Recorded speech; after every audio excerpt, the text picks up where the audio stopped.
We just want to thank you so much for this opportunity. Well, thank you. And such good English, such beautiful. Where did you learn to speak so beautifully? The surprise heard around the world.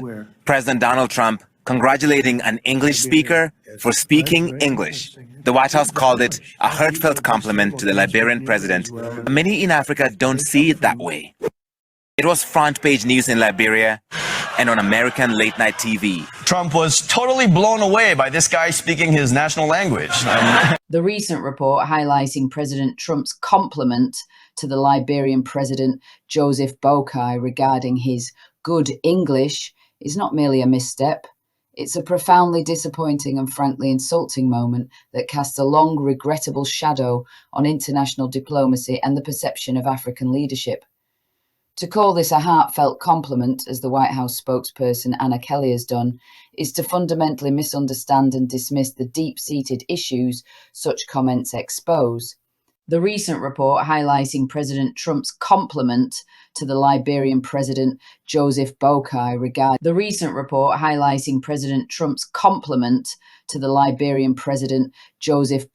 regarding his good English is not merely a misstep. It's a profoundly disappointing and frankly insulting moment that casts a long, regrettable shadow on international diplomacy and the perception of African leadership.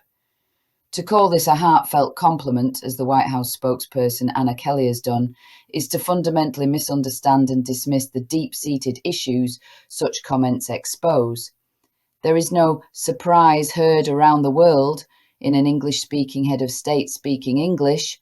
The surprise, if any, lies in the sheer lack of awareness and implicit bias demonstrated by a world leader.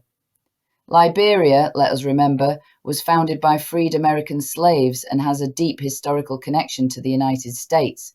English is its official language spoken by its citizens as a matter of course. To react with such apparent astonishment and to then frame it as a compliment is not only condescending but reveals a shocking ignorance of a nation's fundamental identity and educational standards. This isn't a historic moment for US-Africa relations in any positive sense. Instead, it underscores a persistent and troubling narrative that often frames African nations and their leaders through a lens of presumed inferiority or surprise when they exhibit capabilities that are, in fact, entirely expected and commonplace. It suggests a baseline assumption that English proficiency from an African leader is somehow exceptional, rather than a given for a nation with English as its official language. Many in Africa, and indeed many around the world, rightly do not see this as a compliment.